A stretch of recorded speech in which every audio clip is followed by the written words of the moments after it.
Hey guys, how's it going? Nash Warfield here with another episode of Significantly Square Leadership, and I am excited because I am home. I am on the campus of the fantastic, awesome, best school in the country, Morgan State University here in Baltimore, Maryland. You can see we are in the booth and we have the football field behind us, and right now I have the honor and pleasure to be with the voice of Morgan State football, Mr. Lamont Germany. He has been calling the games as long as I've been here and before I got here to Morgan, and truly, Mr. Germany, really excited to be with here with you today. Oh, it's my pleasure, man. My career is made on Significantly Square. That's right. It's all good now. So, Mr. Germany, tell me about, what was your path to Morgan? How long have you been calling Morgan games? What was your path getting here? I'm Pittsburgh, Pennsylvania. Okay. Are you a Steelers fan? Yeah. Really? Okay. No, that's all right. I got no problem. Right. Oh, it's not Cowboys or Redskins. Anybody else? That's Steelers is fine. That's okay. Yeah, it's against the law not to be a Steelers fan. That's right. But I grew up in Pittsburgh, and ironically, I grew up in a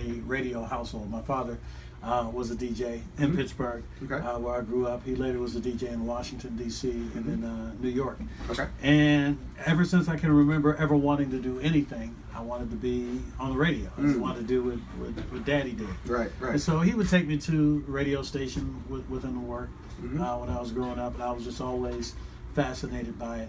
I would always mimic him and pretend to be him. I would read everything out loud as if I was on the radio. I mean, if I'm eating cereal in the morning, I read the back of the cereal box. Right. And everything in front of me was as if it was on the radio. And whenever I used to play sports, I was a second baseman when I played baseball.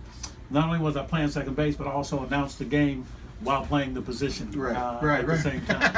I related radio to everything that I did. Right. So when it came time to go to college, I wanted to go to historically black college.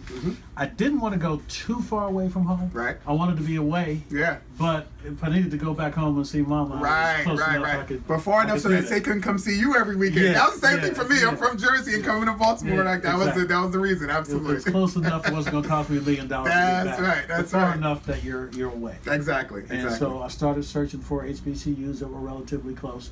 And where I'm from in Pennsylvania, they're really on a lot in the immediate area.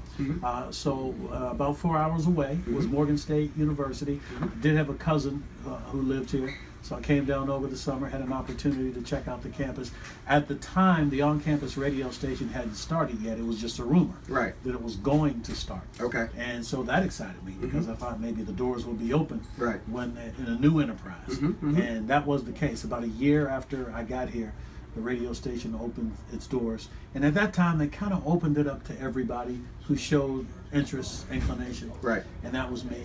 Kwesi Mfume, the former congressman, former city councilman, was the program director, one of the people who founded the station. Wow, I did not know that. I did not know that. Okay. Yeah, he started in radio before he took the political turn. And he was my first boss in radio. Wow. And when I first set foot in the radio station, he was the role model. You kind of watched him and did it the way he did it. And he carried himself in such a professional manner. He was so serious about his craft, and kind of rubbed off on not only me but the students around me. I first cut my teeth in news. I really liked learning and reporting on the world around me. I didn't really have a sports interest. As a matter of fact, the first 8 to 10 years in the business, I did news. I just happened to be in the radio station when the guy who was doing sports asked me to join him. He didn't have a partner. And I was kind of reluctant. I was really a news junkie. I only did sports because I was the only male in the station and he wanted me to do it. And reluctantly, I said, okay, I'll do it. And then I did the first game. Morgan State played Towson. Night game at Towson. This was back in 1979. My first time doing games. I was still a student at that time. And I just instantly fell in love with it. You're hooked. And been doing Morgan games ever since. Was at the station in some capacity as a student. I later worked there as a full-time employee. Also worked there as a community volunteer. So have been involved with the campus radio station in some way, shape, form, or fashion since that first game in 1970. And that station is? WEAA. That's right. 88.9 on your the FM dial. voice of the community. That's it. Absolutely. Wow, that's what a great story. And again, I certainly listened to you when I was here as a student. Listen to the games, and certainly whenever I'm in the area, always tune in. For those Saturday games to hear your voice.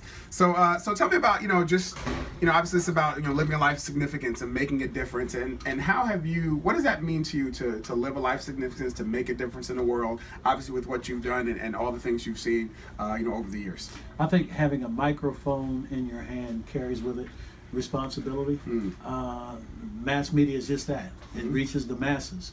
And I think the message that the masses are receiving are important. Sure. And those of us who have custody over that message should have respect for that and should treat it as such. And you do that by way of your preparation long before you ever pick up the microphone, your seriousness to your approach to your task, and again, that's where the influence of Kwesi Mfume and Larry Dean, who was the news director when I first came on board, really took hold on me. I watched what they did, and then I see the impact that media has on a day-to-day basis on the community we live in. It shapes the opinions, the thoughts, the actions, the feelings of the community around us. And if those sending the message don't take that seriously, then there are going to be some problems with those receiving it. More specifically, when I look at the amount of people of color who are in positions where they can affect that message. There was a dearth then when I started in 1979. And frankly, there's still a dearth now. There's been some baby steps. I think that we're not being genuine if we don't admit that there's been progress. Because there has. But man, we are a million light years from the finish line of where we need to be. And there's still a lot of work to be done on that front. And even more so, as media has become so expansive. It is so many different outlets. It affects your life almost every waking moment. We're in a culture now where people are glued to their phones almost 24/7. That's media.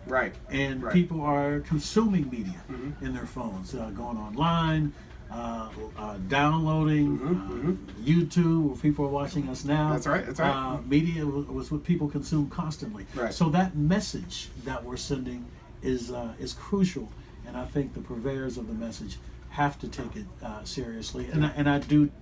Every time I turn on the microphone, I'm representing myself. I don't want my mother or my family to be embarrassed. I really feel like I'm representing Morgan State University because I'm a product of Morgan State. Even when I do broadcasts that are totally non-associated with Morgan State. I currently work at Sirius XM satellite radio in Washington, D.C. But I still feel that I'm representing Morgan when I'm at Sirius XM satellite radio. And so I want to represent well. Every time I do it, and there's a disappointment if I don't. And I also think it's important not to take where you are for granted. You have to get better on purpose. Getting better doesn't just come by accident. You have to purposely try to assess where you are and constantly try to improve where you are. There is no such thing as the status quo. That's it. Either getting better or you're getting worse. That's those right. are the only two. Those are right. the two choices. That's right. I'm going to choose getting Growing better. a dime. That's it.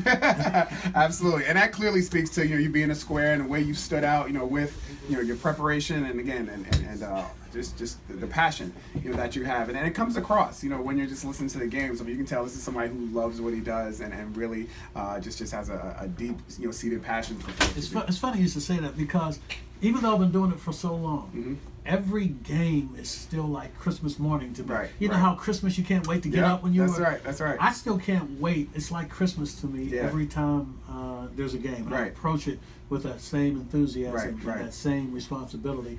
And if the day comes when it's not Christmas morning anymore, then it may be time to do something else. Well, what the saying goes, if you love what you do, you never work a day in your life. There you go. Exactly. That's it. So Mrs. Germany, so thank you so much for all that you have done. Actually, it's a very cool weekend. As we on Sunday will be Vin Scully's last game calling for the Los Angeles Dodgers. So in that conversation with legend legend of broadcasting, Vin Scully, Bob Uecker, Lamont Germany, making it happen here for Morgan State University. So again, thank you so much, sir. Thank you, brother. Love you so much. Go Morgan State. So once again, Nash Warfield here, Significantly Square Leadership. Be a square, make a difference, live a life of significance. See you guys later. Peace.